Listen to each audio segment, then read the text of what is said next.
Good morning, everyone. Good morning. Thank you for stopping into Sandra P. is Gen Extra. I appreciate you so much. Please come in and check the like button. If you're not already subscribed, please check the subscribe button. Again, thank you for joining Sandra P's Gen Extra. And as you can see, this is going to be a review, recap, mainly my opinions on the latest episode of Next Gen NYC. This is season 1. This is episode 5, $0 given. And this episode, our friend Charlie with the corduroys, Charlie, the self-described crypto bro, has a pretty tough episode, everybody. So I'm going to come on camera just to say hello. And if I don't have a problem or if my internet doesn't start kind of acting up or going down, I will actually stay up. And the reason why I've not been able to change my backdrop. I only like to use that backdrop when I'm with my ladies for dropping extra sassy tea talk. But for some reason, I have not been able to change that. And it's no big deal. I will change it if I can. If I cannot, that's okay as well. Good morning. Welcome in to my moderator, Mama Bees. I appreciate you coming in. And I already have a banner running, which is letting everybody know this is the Copyright Act of 1976. Everything's covered under that. Everything's my opinion anyway, and alleged. Everything is alleged and in my opinion. I'm just doing recaps. I'm giving my opinion about the people as they present as characters. I know it's reality shows, but I'm just giving what I think about it. And all in fun. I'm not taking anything too seriously because it is reality and presenting it as reality. Just a disclaimer, there's going to be some real life issues that are serious. I'll try to find the humor in them if there is any, but sometimes there is not humor in some of these issues. This show is based in New York, as you can see by the title, Next Gen NYC, for those of you that don't watch it. And the people in this show, they're in their 20s, they're young, they're able to make their way. One of the people I give a lot of grief because he presents as a not sympathetic character is Charlie. Charlie Zakor, who is the oldest person, or as Ariana Bierman, who's one of the children of former Real Housewives of Atlanta, calls him an elder in the group because he's 29. He's pushing 30 at the time of filming. He is 30 now. And to me, he is the one that at least has himself together. So I'm just going to go ahead and review this episode. I'll read some comments as well. Those of you that come in and you have watched the episode, well, I'll get you pretty caught up. So where we're going to start out at on this episode, I'm going to pull my notes up just to make sure I don't miss anything too much. But with this episode, we end, of course, where we began. There is a scene where Ava Dash, as she likes to remind everyone, and they do this. I understand why they do this on the show. They tell you who the parents of the younger people on the show are, just so we kind of know who to relate them to. But for the most part, the person that's put everyone together is Brooks Marks. His mother is Meredith Marks and Seth Marks. They're on a show, Salt Lake City, Real Housewives of Salt Lake City. Ava Dash, who I just mentioned, is the daughter of designer Rachel Roy, and Damon Dash, who was the co-founder of Rockefeller, entrepreneur, the founder of many, many, many businesses. He's done a lot of production and all kind of stuff too. So I'll give that to Damon. Damon is a hustler. He's out there. He's doing a lot. So we have the scene in the nightclub. Gia Giudice, is Teresa Giudice from Real Housewives of New Jersey, daughter, and also she's made her own presence on Real Housewives of New Jersey, which I haven't watched in years. But Gia has a lot of people that are upset with her because Gia is over there just stating her case as she wants to. And Teresa raised her to do that. We've been familiar with Gia since about age 6. I'm approaching Gia I don't know of Gia as a young adult. Gia's 21 or 22. I've watched her the early years of Real Housewives of New Jersey. Cute little Gia doing her little songs, doing a supermodel. I love Gia from then. People that don't like Gia now, I don't know what you're referring to. So when they get in the comments and they're upset about Gia, I don't see it. I'm approaching Gia from what she is here. She is outspoken. I haven't disagreed with her with some of the things she has done yet, other than pre this show, she had a little things to say about Riley, which everyone knows Riley is the one that I'm here for mainly. Riley is Kandi Burruss's daughter. Riley is outnumbered on this cast by, I think, kind of trust fund type babies, nepotism babies. That's what they're presenting themselves as. Riley is one as well. She's a child of wealth. She's a child of privilege, but Kandi is a very hard worker. Kandi has been working since she was a teenager. Kandi has been very famous since she was a teenager. I'll say it. Black famous for a lot of that time with Escape. But then, as she told us when she was still on Real Houses of Atlanta, I'm worldwide, or beyond worldwide, as she had to tell Marlo, which is true. We know her a lot more, and a lot more people came to know her after she came in on second season. So to me, Kandi's an OG.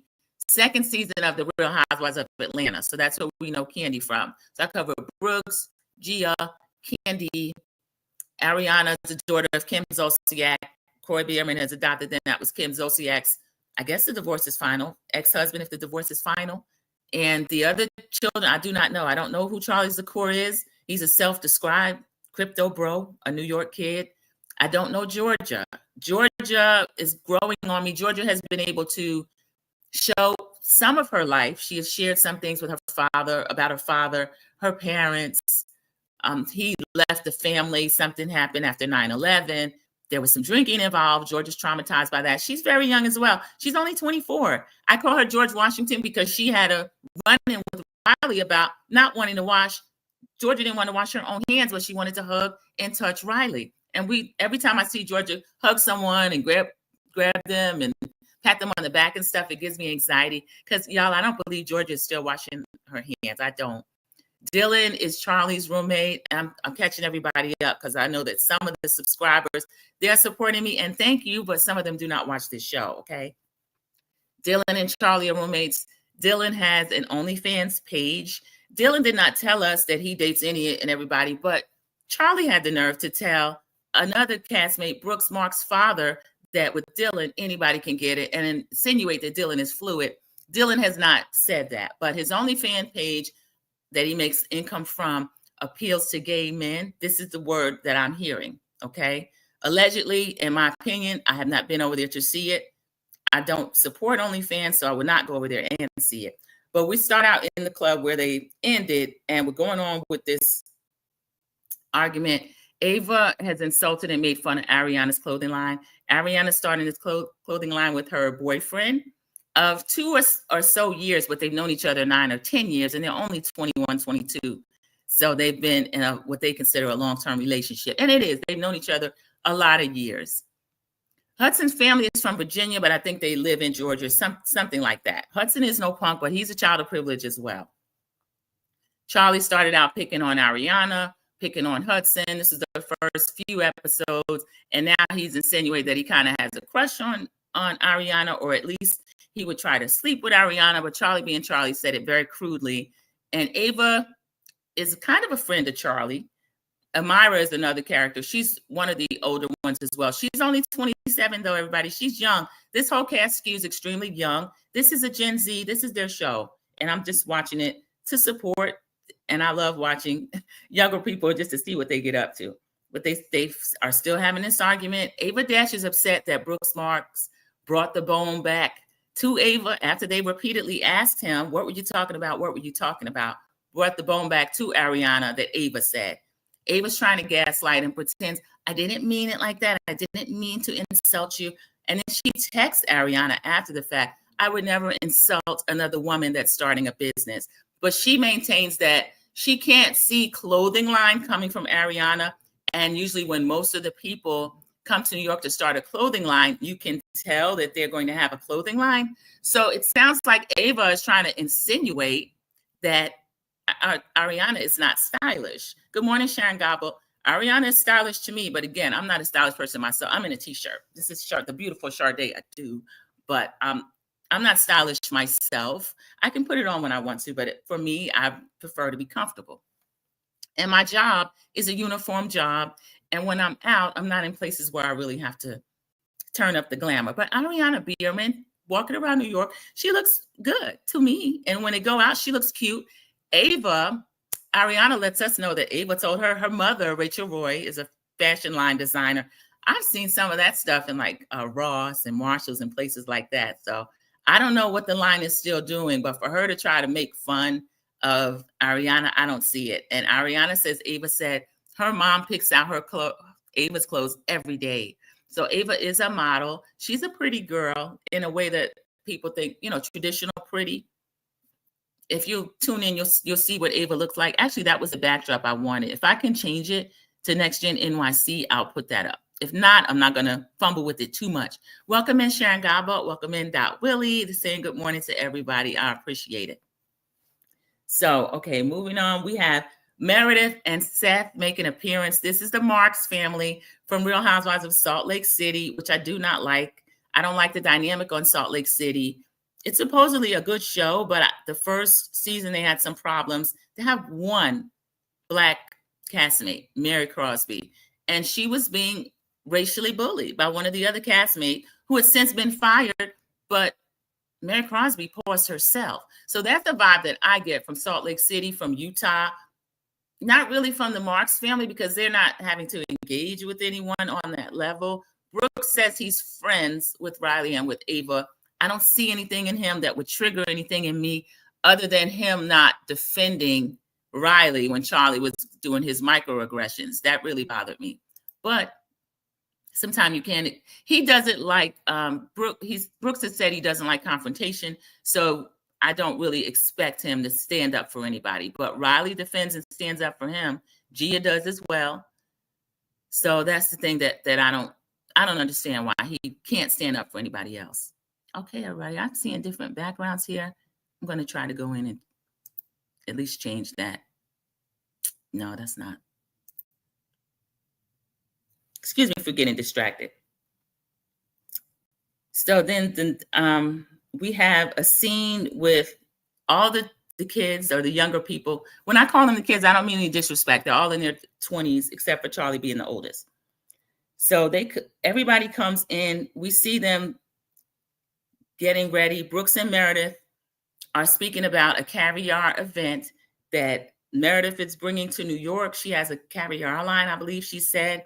We see Seth Marks, Bravo TV. We do not want to see the parents that we don't see. Okay, bring them in. But Meredith and Seth, either one or both, have been on this show every single episode. Brooks is the glue that brought this cast together. Please let us see Brooks develop in his life without these two people. We don't need to keep seeing them, okay? Okay, and Sharon Gobble is saying something I heard. The only one I like is Mary on the Salt Lake City Housewives. Yeah, she would be the only one that I would have to support on there as well. So all the kids are doing the get up and go for the day. They show Charlie and Dylan in their apartment. Y'all, they said they got home at 6:30 a.m. They panned the apartment and the place is still nasty. Now, we saw a scene earlier on where there were dishes, there were countertops covered, everything was dirty, socks around, newspapers, everything. Didn't look like two young men's place. Dylan says he cleans up and he would clean up, but Charlie just says he leaves stuff there and wait for the maid to get it. So we see that's still nasty. Georgia's getting up, doing her get up and go. She has a business partner that we meet named Danny. Georgia has seems like a lucrative event planning business. She is self-supporting. She has one roommate. We met the roommate on a bus trip, the Sprinter trip to Gia's house. His name will come to me. A young man roommate, but she pays her own rent in New York, which we find out during the course of this episode. Georgia is get up and go. I call her George Washington. She has one of those long, pale faces, but Georgia is growing on me. And Ava likes Georgia's style. Ava said, if anyone has a fashion line on this cast, I would think it would be Georgia. I kind of see what she means. Georgia's a little, maybe hippie chic, you would call it. She kind of puts things together that you wouldn't normally see, maybe thrift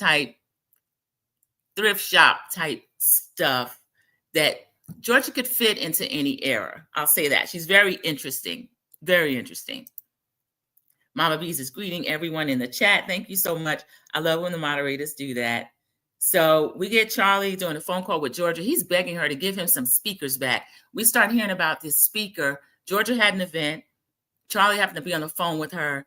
She asked him, do you have a speaker that I could use? He said, yes. He loaned her the speakers, and now he's having a problem getting it back. that she says he keeps bugging her about it. She was in a business meeting with her business partner when he called her and asked her about it. We see a scene with Seth and Meredith Marks with Brooks. Brooks is telling us that Meredith has fired him before, so that has done something to his self-esteem, but he said he was her stylist for years. He talks a little bit about him styling her. Now, is Meredith Marks known for her style? I don't know. They showed something about a crystal face mask. Production asked Brooke about it. Her whole face is covered. It didn't look fashion forward to me, but again, what do I know?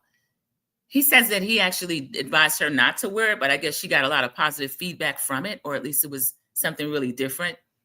It looked kind of like Hannibal Lecter when they were taking him away before he assaulted the senator, and he had that mask on his face, but this one has, you can see through it and she can breathe through it. It's called a crystal face mask. So they flash back to that for some reason. They show us that. So we also see a scene with Hudson and Ariana. Everyone knows they're in their new apartment. We saw them moving in last episode. I think it's so cute. They're very domestic. They're always in there cooking. Hudson's helping in the kitchen. Ariana's slicing some tomatoes. I'll tell you what gives me anxiety. I've seen Riley eat over there before, okay? She's come in with a gift bag for them. Riley has excellent manners. Candy Barris is an excellent mother. So Riley comes in. She didn't come empty-handed. She came in, gave them a housewarming type gift, even though it's not an official party or anything, but her first time at Ariana's place, she comes in, gives her a gift, and Hudson and Ariana are cooking. They're just making themselves a little home, and the place is clean. Here's why I get anxiety. Ariana has long hair. Her hair is all down while she's cooking. Sometimes she's flipping her hair, touching her hair, very long nails while she's cooking. Just show me the hand washing and stuff like that. Maybe pull your hair back or something. I didn't want my mind to be taken off of what they were doing. I love the fact that they were having food for their friend who was coming in, greeting their friend. I love that kind of stuff. So they came in and were meeting together.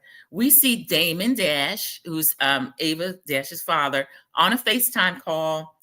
And she is at a Slutty Vegan location. Shout out to Pinky Cole. So Pinky Cole, this is what Ava tells us. She said the owner of Slutty Vegan, and she has done amazing things with that brand. It started out in Atlanta, Georgia, and it doesn't have it's what vegan food is. No animal products used. But they say it's really incredible. They have stuff like chicken wings and mozzarella sticks, but the chicken wings don't contain chicken, and the mozzarella sticks would not contain wings. Would not contain like cheese. So that kind of place, Slutty Vegan. And Pinky Cole started this business before everybody was vegan. So Pinky Cole has a lucrative brand and a lucrative business. But this New York location, people wanted her to branch out because she's known all over. She wants to put her heart and soul into the Georgia business, the Atlanta business. And she does pop-up shops and all that kind of stuff. Pinky goes around the world now, not just the nation. But the backstory I'm giving you this is because the FaceTime call with Damon and Ava, Damon tells Ava, or Ava lets us know that Pinky told Damon, I'm not going to be able to give attention, but I do want a New York location. It's at an excellent location, y'all. And Ava agreed to run it. Damon's always getting on Ava about, why don't you run one of my businesses? Now, Ava's putting out here, she let us know. She said, people think that I'm taken care of by my parents, but I have to get it for myself.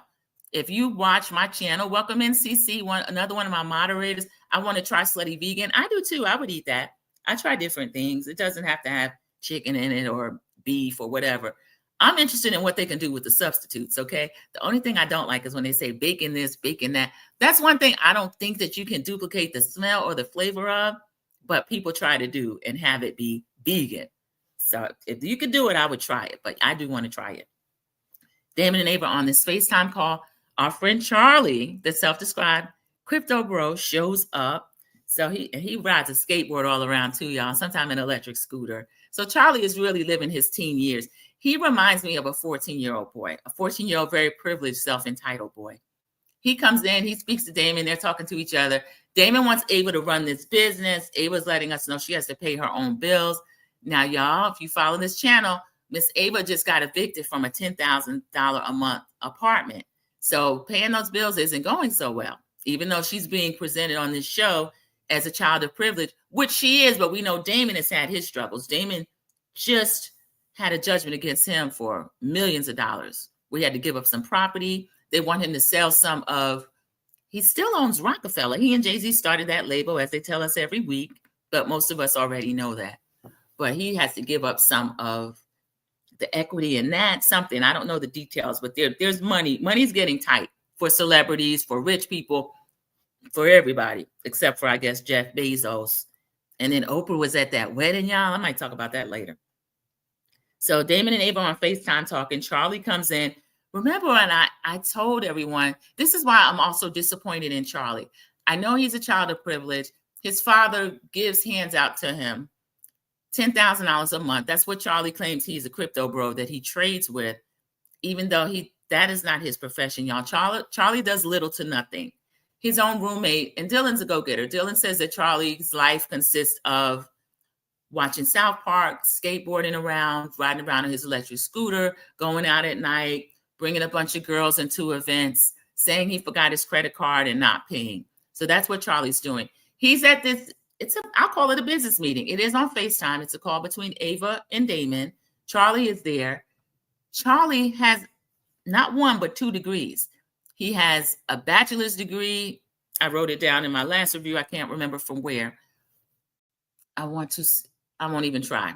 But I know his master's degree is from NYU, restaurant management, restaurant marketing, something like that. Charlie's educated. He's just lazy and he's not disciplined. And he's trying to live up to some idea that his father has for him rather than finding out what he wants to do. And I know we get tough on Charlie. He's full of microaggressions. There's a lot wrong with him, but he's a young man. He's not at a place where he can't change his life. He's just not, but he's going to have to work. We're going to see some nasty behavior again from Charlie this week. But this business call, he's saying that he's interested in running the restaurant or helping run the restaurant. And we see a finished, really cute location, y'all, in a great spot. And Damon is telling her, y'all can open tomorrow if you want to. But then he asks Charlie, well, can you get a liquor license? Charlie's like, he's hemming and hawing.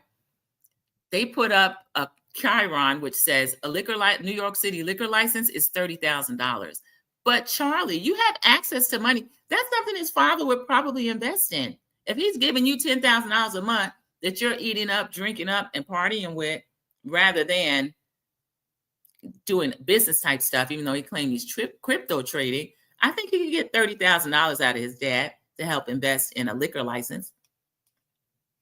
Because when I was a server in college, people that are drinking, we had a smoking section. And those people, mostly, they were drinking a lot too. The place is no longer in business, old spaghetti factory.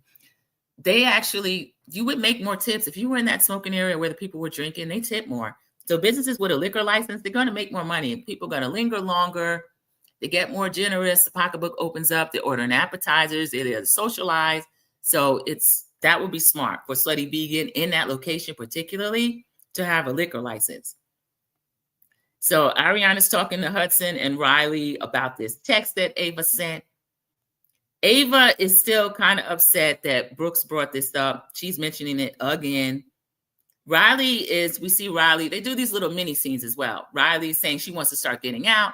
We see a mini scene. It looks like she and Charlie exchange numbers. Riley lets us know that Charlie knows everybody. Amira is doing a confessional. She's telling us in her confessional. I love how Amira comes dressed like Dynasty.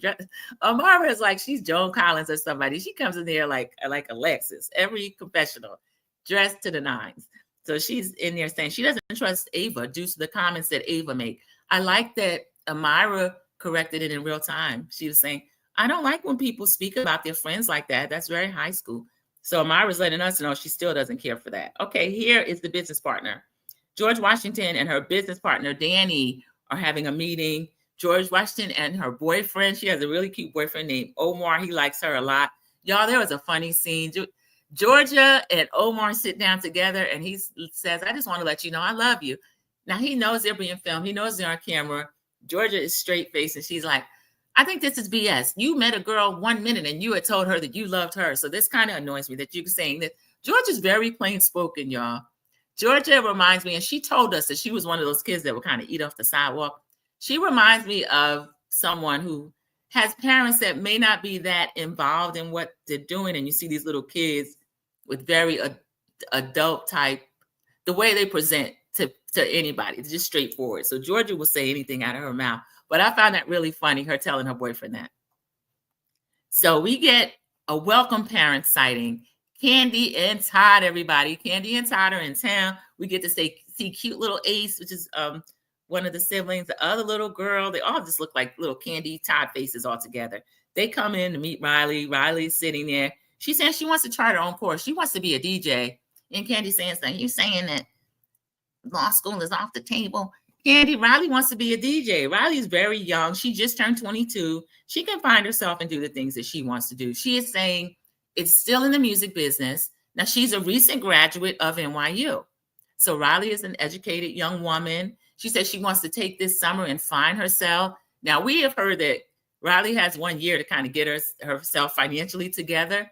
But Candy is saying 6 months. And then, y'all, Ariana comes in. Ariana meets them. She's down like Lil' Kim again. She said, "I haven't seen you in X amount of years. You look the same, girl." So I thought that was kind of funny that Ariana and Candy were so happy to see each other.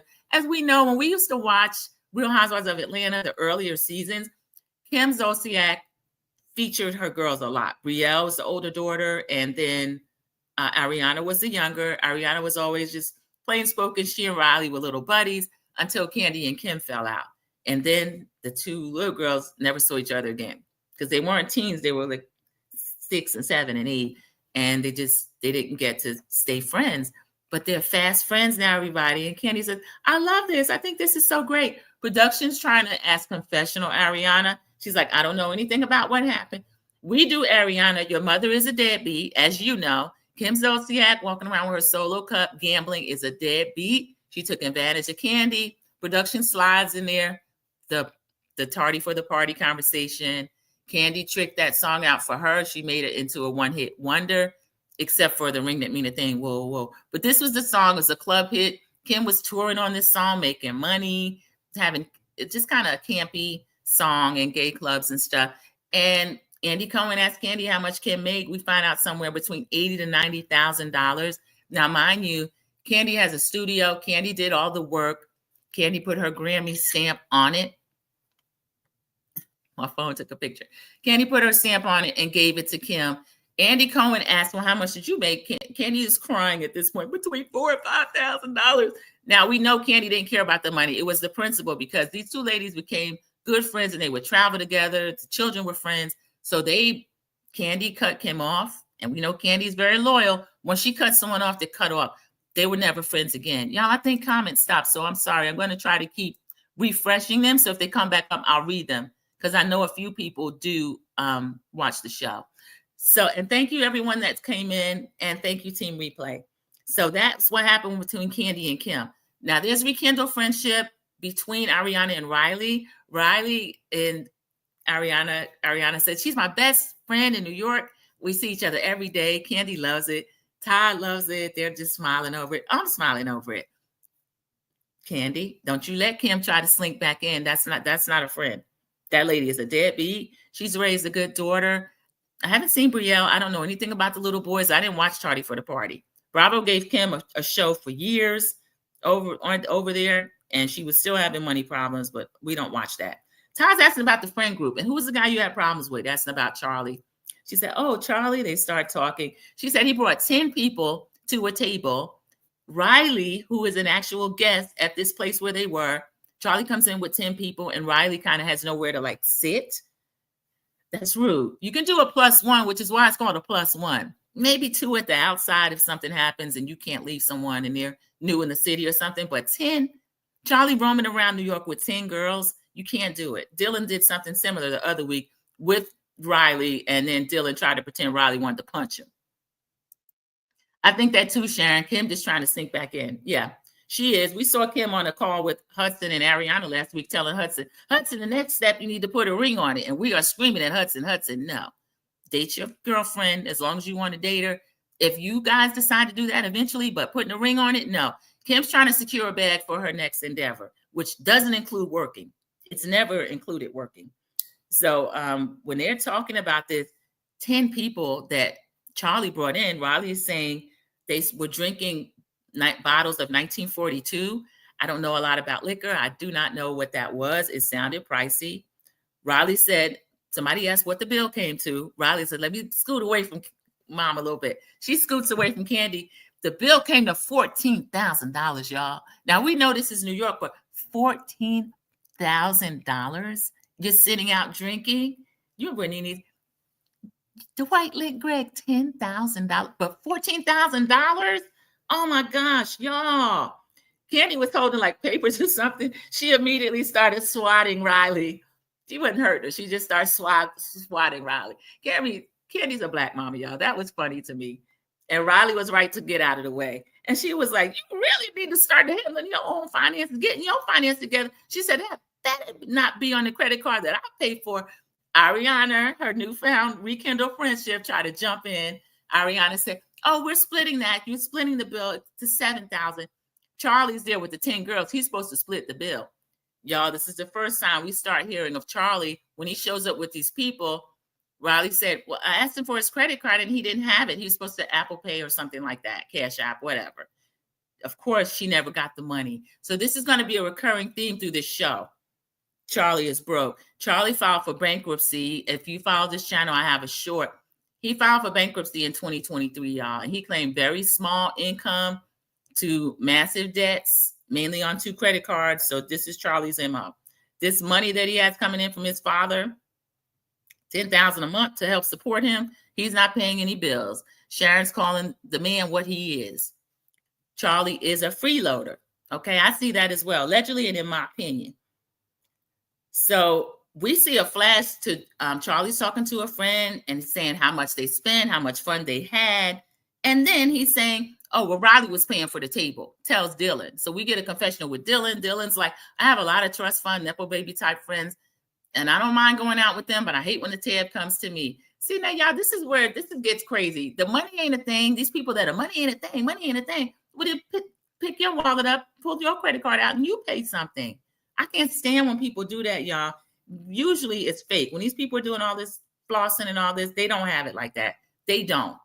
I'm a generous person. I work an actual job, and I don't try to floss and act like I've got this and I've got that. When believe me, when you see me somewhere, I have saved to be able to do it. I budgeted to be able to do it. Charlie is around here acting like he's balling, and he's not.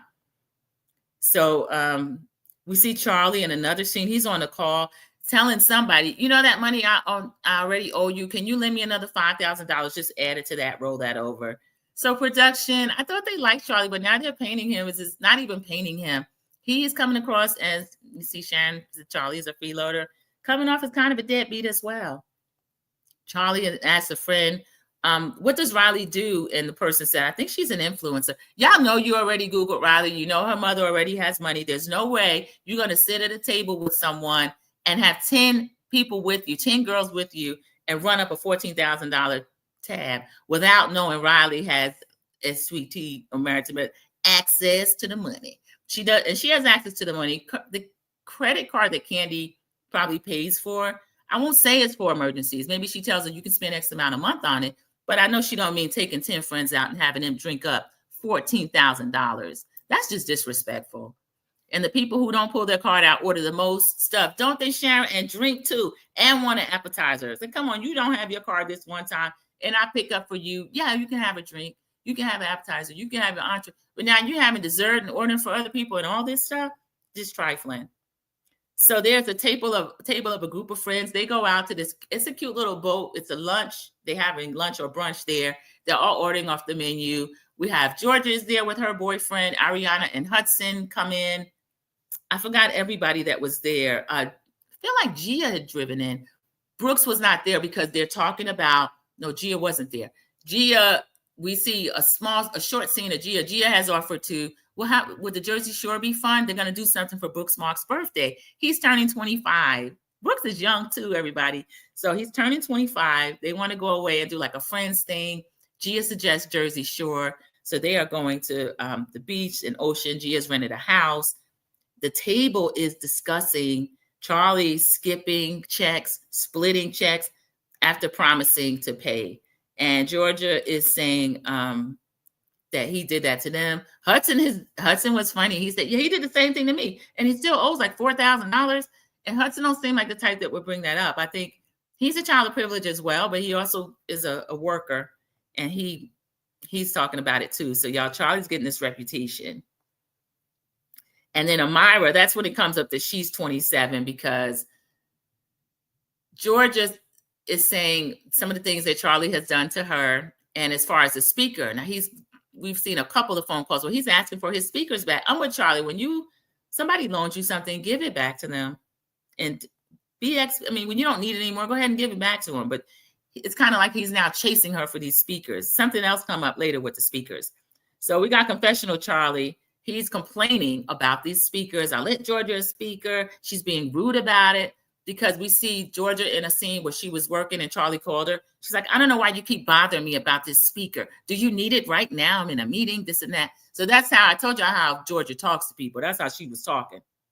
We see Dylan in the scene saying that Charlie needs to grow up. Again, everybody on the cast is younger than Charlie. We see a scene of Charlie going, I'm not the oldest. Amira's old.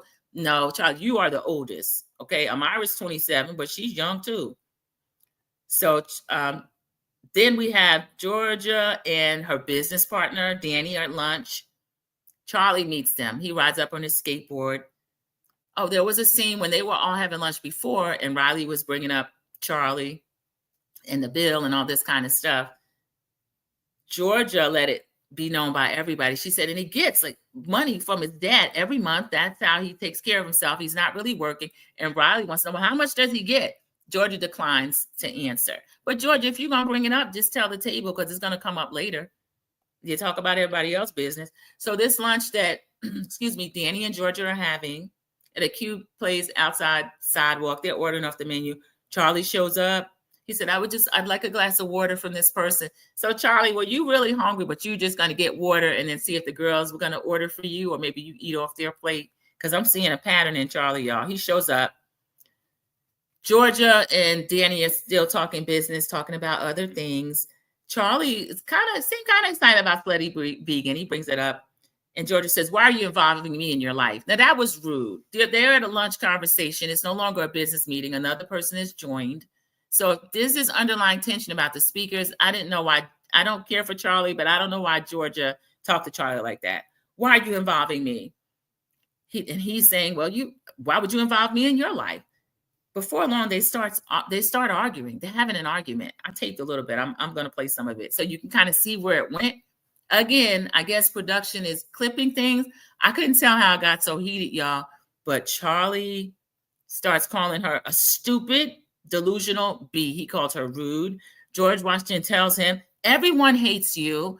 Everyone in the group hates you. They're still going back and forth.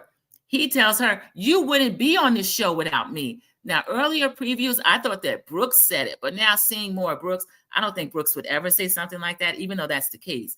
Brooks is the glue that he brought everybody in, and I don't think he would ever say something like that. But Charlie says, you wouldn't even be on this show if it wasn't for me. So Charlie thinks that he is running things, I guess. She throws up him bringing out girls with no card on him, Georgia. So she brings that up. And Charlie, y'all, he tells Georgia that she is dirt poor.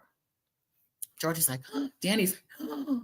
So that's an insult, the dirt poor. We see confessional Georgia saying, I've been in many schools where I was the one without the most money. And she alluded to how her parents were attorneys, but then when the family split up and the father left the family, they struggled. But Georgia's a smart young lady. I guess she was still in private schools. I don't know if she's on scholarship or what. Sharon is telling me, don't you go soft on Charlie. You don't have no compassion yet for him. I can't take the microaggressions, but the way his father treats him, when I saw them together, I said, there's something going on there. And the mother is just ditzy as can be and gave him up in his teens. But he called Georgia dirt poor. He's standing over her. This is the other thing he did I didn't like. He said, if you were a man, I would slap you. Now, Charlie, that's not true. You had a chance to slap Hudson. You invited Hudson around the corner, and he was willing to go. He said, what are you going to do, you and your corduroys? Charlie didn't do anything. He said, I'm not going to fight you. And he left. And Hudson let him know, your dad is not suing me. So you had a chance to slap a man, Charlie, and you didn't do it. So Georgia tells him that kind of hurt Charlie when she said that, y'all. And so he storms off on either his electric scooter or skateboard. I think he skateboarded to this meeting.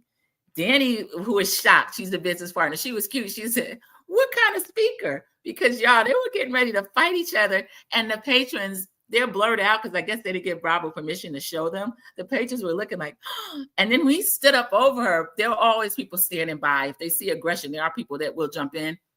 I don't jump in on aggression. I will try to pull my friend, but it's very dangerous. I have a friend who got punched in the face one time, breaking up a fight, and there was a lot of damage done to her eye and the socket and everything. Don't start fights with people if you with me, y'all, because the best I can do is help us get out of there safely. But I don't want to get punched in my face. I don't like that. And I don't care what nobody think about it either. But there were people standing by, and after he called her dirt poor, and it got really heated. And then he said, "If you were a man, I'd slap you in the face." She said, you're gonna now slap me in the face? And I'm appalled like Georgia, because you both are using words going back and forth. How does it get to physical? And he said, "I didn't say I would slap you. I said, if you were a man, I'd slap you." So he storms off on his skateboard, and Danny wants to know what kind of speaker. So y'all, that was a mess. Dirt poor was rude, especially when you know that Georgia has some type of complex about it. Being around people with a lot of money and then being the poorest one or the scholarship kid, that gave Georgia a complex. So, okay, let me see if I can, it might be too low. Oh, this is no good. What I'll do, I'll try to show the scene later, because the way they talk, you can't hear it. Let me see.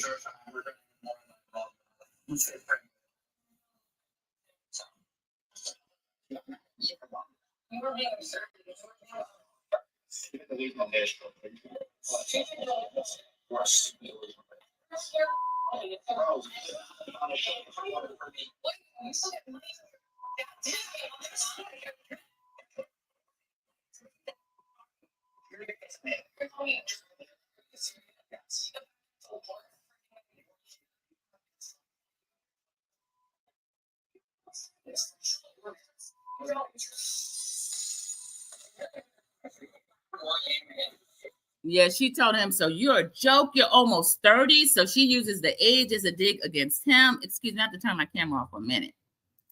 It's getting a little warm in here, and I also have to drink water. So yeah, that argument, the dirt poor, they were using, I guess dirt poor is a huge offense to call someone. So he said she's dirt poor. Now, I've told you how Georgia gets out and works. She's getting and go. She has her own business. This man doesn't even come home until 6:30 in the morning. And as Georgia said, he goes out with a group of girls. That was a part of the argument. Brings a group of girls out, doesn't bring his credit card. Among the new friend group, because Charlie is friends with a lot of them, and he's known some of them from college as well. But among the new friend group, he's bringing people out. He's not paying the bills. So that was a huge argument that they had, y'all. And actually, I think the clips of that might be on YouTube. I may try to post it. I wish I had saved it, but it was a terrible argument. And when he called her rude, delusional, Georgia is rude. I don't think she's delusional. I think he's delusional. And then confessional Georgia, she said, "I can't believe Charlie thinks that he is better than me because he comes from money." And he indeed does think that. He also thinks he's better than Riley because Riley comes from money as well. Real money that they've earned by working. The father is in finance, so he's earned money working. But I don't know if there's family wealth that was already there, because believe it or not, there's something against old money versus new money.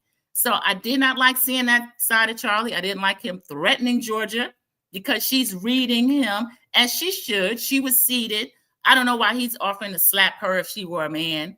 So he went way too far. And we see him have the opportunity to slap an actual man and didn't do it. No fight occurred. So he didn't want to do anything, really want to do anything. So anyway, everybody, that was Next Gen NYC Season 1, Episode 5, $0 given. So that's a play on when people say they have zero F to give.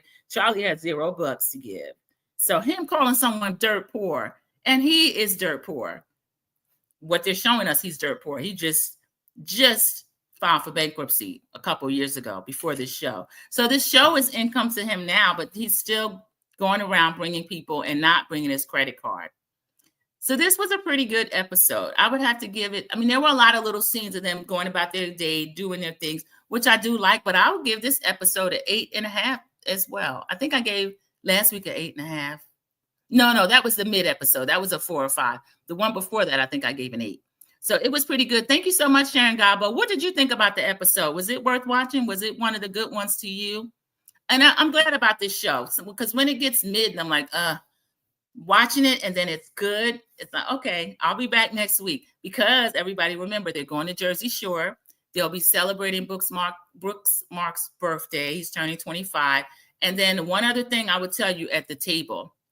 Thank you so much, Sharon Gobble. I appreciate it. One more thing I'll tell you at the table. Amira said that, well, we should just confront Charlie. If he's doing this, he's showing up with people. Amira's straightforward as well, but she is more able to present it in a way that's not going to offend, unlike Georgia. So they want to confront Charlie, and then someone brings up, it's Brooks' birthday. It's about him. Brooks does not like confrontation. We shouldn't do it there. So they're giving us, there's a premonition. I think it's going to come up anyway, y'all. I think they're going to bring it up anyway. So Sharon said, yeah, this week was a good show as well. Yeah, not Jersey Shore. Yes, they are going down there. Guess who suggested it, CC? I don't know if you were in here yet. Gia. So Gia, the Jersey girl, she hates driving into New York City, but they want to go away. And Amira asks, a stupid question, but is there a beach? Yeah, there's a beach, Amira. It's near a beach. So they're going down and going to have a long weekend in honor of Brooks Mark's birthday. It's going to get good, everybody. So now we got this feud between Georgia and Charlie, who were fast friends. And I think Georgia might have even had a little crush, but now he's hurt her feelings, calling her dirt poor. And Georgia, another thing she said, dirt poor, I pay my bills, I pay my rent. She said he would not even be able to pay rent without his dad. He would be immediately unhoused. Georgia was undone by that dirt poor slur against her. She didn't like it at all. And it made me laugh, y'all. There's something else. Oh, they coming to your state. Oh, no. Yeah, Cece says, I wish a black guy was on the show for some balance. I don't like Gia. Cece, do you watch Real Housewives of New Jersey? I'm getting that from the people that watch that. They don't like Gia. And I've disclosed, I watched it early seasons. I only watched it Melissa Gorga's first season. I stopped watching after that. I didn't like the conflict between the families. And I think it was orchestrated by production. And we know how petty and low Teresa can be. So that's been kind of terrible. But the people that don't like Gia are bringing her baggage from Jersey Shore. I've given her a clean slate, and I haven't seen her really do anything to me. Now, she does interfere. She does defend her friends. We've seen her defend Brooks. She was defending Ariana. That's another thing Ava was saying. Why you keep putting in? Her confessional Ava's a gangster. So confessional Ava was saying that. Gia kept putting in, and Ariana has a voice. Ariana does have a voice, but Ariana's feelings were really hurt. And she was trying to find out why Ava would say that about her fashion line, not even knowing her. And Ava doesn't have style either. She's just pretty.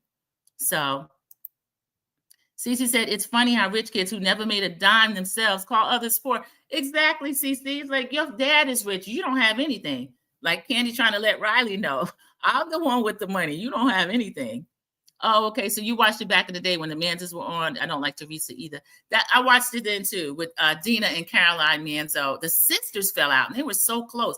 That's the one thing. I don't know why people allow these shows to do that with friendship or siblings or anything. Why would you come on and do that? The sisters were married to brothers and they fell out. So I didn't like that. Teresa and her sister-in-law and her brother Joe. So the whole thing's crazy. But Gia is okay with me on this show so far. And I said, I need there to be a Housewife Kids Alliance because we found out last week, Georgia, Charlie, they're upset about too many Housewives kids. And they need to know some of us would not be watching this show without that affiliation. We don't know anything about a Charlie or a Georgia, or Sky is another kid that's on it. He's a nice kid, but I don't know anything about him.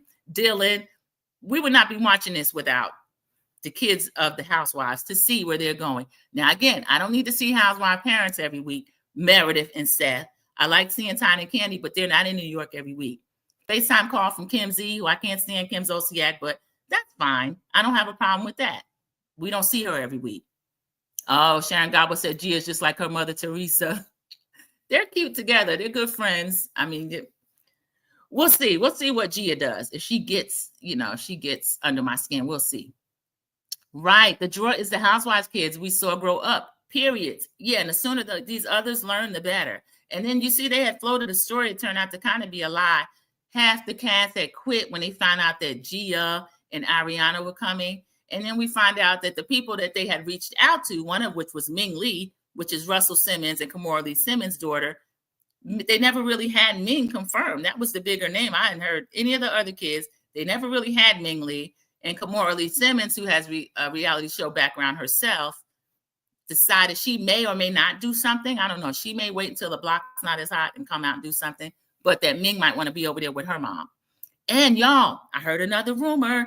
There might be a next gen. This is next gen NYC. They may do a next gen LA, y'all, because there are. And I said, well, where's Noelle Bailey? Noelle Bailey was just featured in Teen Vogue. She's in her early 20s. She might be right at 25, the age of a lot of kids on this show. She could anchor an LA show, and then they have a lot to choose from out there. So I would watch that. Kimora's not letting her kids do a show without EP credit for her or them. Yeah, I can see that, CC. Kimora, she's always had that business mind. Remember, Russell got her at 14 or 15, and she got a mind for business. She still had money after he no longer had money, and he's reaching out to her for money. So that is it, everybody. Next Gen NYC season 1, episode 5, $0 given, at least by Charlie. I'll see you in the YouTube streets. I'm working on something else. This verdict it came in when we were live yesterday, and it's like, has me a little bit down. I mean, I don't know. I wasn't expecting that he would really go away. And I was kind of contemplating, well, what happens if he's found not guilty of some or all of these charges? And now that kind of has happened. I hope people don't start picking with these victims, y'all. And I see that happening. Even if he doesn't, I see people probably trying to on his behalf. They're already getting at Cassie. And for why? Leave this girl alone. I'm glad she got her money up front, honestly, since they really don't want to punish this man. And if he does go to jail for the federal charges, I think he's going to be pardoned anyway. So everybody prepare their mind for that. Dot Willis says, have a great day, y'all. Yes, everyone, please do. And thank you so much, CC, for closing it out. Have a blessed day, everyone. See you in the YouTube streets. Thank you for joining Sandra P's Gen Extra. Bye.